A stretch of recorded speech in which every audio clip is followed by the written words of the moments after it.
श्रीराम समर्थ. चातुर्मासानिमित्त आपण रोज थोडंसं चिंतन पाहण्याचा प्रयत्न करत आहोत. आज एक आपण छोटी कथा पाहणार आहोत.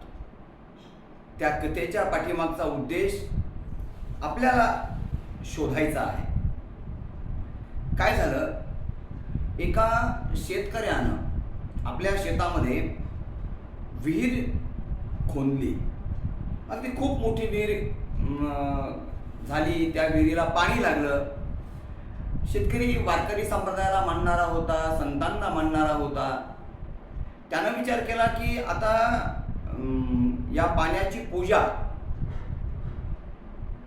आपल्याला एखादा संत आपल्या गावामध्ये आल्यानंतर आधी त्या संतांची पाद्यपूजा करायची. आपल्या देवाला हे जे पाणी आहे या विहिरीला लागलेलं आपल्या गावातल्या देवाला आधी समर्पित करायचं, त्याला अभिषेक करायचा आणि नंतरच शेतामध्ये आपल्याला ते पाणी वापरायला घ्यायचं. भाविक होता बिचारा, सद्ग्रस्त होता आणि आता कुणीतरी चांगला संत येण्याची तो वाट पाहत होता. गंमत काय झाली की महिना गेला आणि 1 महिन्यानंतर एक संत त्या गावामध्ये आले. आता त्यावेळेस धर्मशाळा होत्या. धर्मशाळामध्ये संत उतरले हे त्याला समजलं. घरी आला. त्यानं प्रार्थना केली की महाराज आपण माझ्या घरी चला.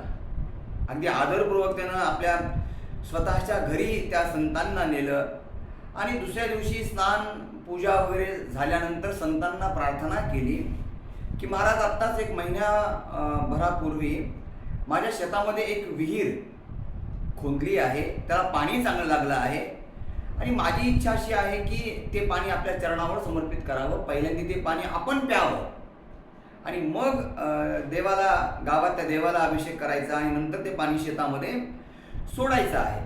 तर मग महाराज पाणी मी घेऊन येऊ का? तर संतांना म्हणलं काही हरकत नाही. इतके भाविक आजकाल म्हणजे मिळतात कुठे पाहायला. तुझ्या मनातला सद्भाव हा खूप चांगला आहे बाळा, पाणी आण. कथा नीट ऐका बरं. आणि मग संतांना सांगितल्यानंतर हा त्या शेताच्या जवळ गेला. आता महिना लोटून गेला होता. महिनाभरामध्ये त्या शेताकडे त्याचं जाणं झालं नाही. जरी जाणं झालं असेल तर विहिरीकडे जाणं झालं नाही. तर गेल्यानंतर तिथलं पाणी आणलं आणि पाणी आणल्यानंतर त्याच्या लक्षात आलं की पाण्याला वास लागलाय. खूप घाण वास येतोय त्या पाण्यामधनं. आल्यावर आता हे पाणी संतांच्या चरणावर टाकायचं कसं, कारण पाण्याचा तर वास येतोय. मग विनंती केली, महाराज काय झालं, माझ्या विहिरीला काही लक्षात येईना, पाण्याचा आता दुर्गंध येतोय. संतांना म्हटलं की काम कर, बराच दिवस झाला आहे, साचलेलं पाणी आहे, नवीन विहीर आहे, त्या पाण्याला आतमध्ये जे पाणी आहे ते सगळं पाणी बाहेर काढ, म्हणजे विहिरीच्या बाहेर काढ. आता संतांना मानणारा व्यक्ती सगळं पाणी विहिरीच्या बाहेर त्यानं काढलं. बरोबर आहे. याला लागला बराच कालावधी लागला. परत 7 दिवसानंतर विहीर भरली. परत ते पाणी आणलं. परत त्या पाण्याचा तितकाच घाण वास. आता संतांच्याही लक्षात येणं की सगळं पाणी बाहेर काढल्यानंतर सुद्धा नवीन पाणी आल्यानंतर घाण वास यायला नाही पाहिजे. काय काय आहे म्हणून स्वतः मीच येतो म्हणून संत विहिरीच्या जवळ गेले. आणि विहिरीच्या जवळ गेल्यानंतर त्या विहिरीमध्ये संतांना डोकावून पाहिलं. तर गंमत काय, त्या विहिरीमध्ये बऱ्याच दिवसापासून 2 कुत्रे मरून पडले होते.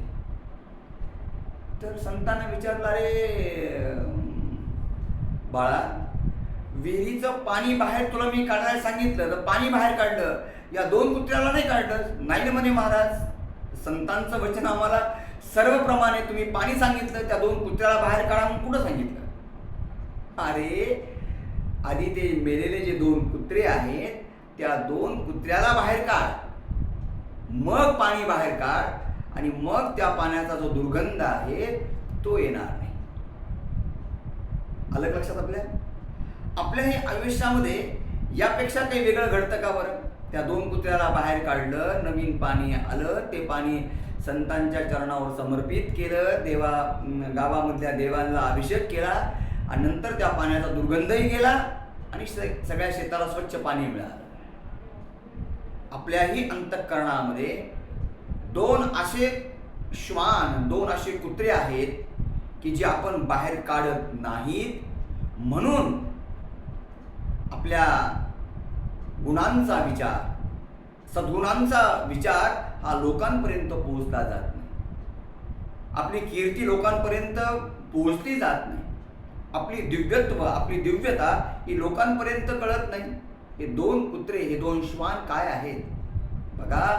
राग आणि द्वेष नावाचे हे जे दोन कुत्रे आहेत ना, यांना जोपर्यंत आपण आपल्या या देहामधनं बाहेर काढणार नाहीत, याची तीव्रता आपण कमी करणार नाहीत, तोपर्यंत आपल्याही अंतःकरणाची स्वच्छता होणार नाही. आणि मग या दोन गोष्टी आपल्यामध्ये असतील काय, मला सांगा, किती जरी आपण करत राहिलो तर मला सांगा, आपल्या गुणांची, आपल्या दिव्यत्वाची अनुभूती आपल्यालाही येणार नाही आणि समोरच्यालाही येणार नाही.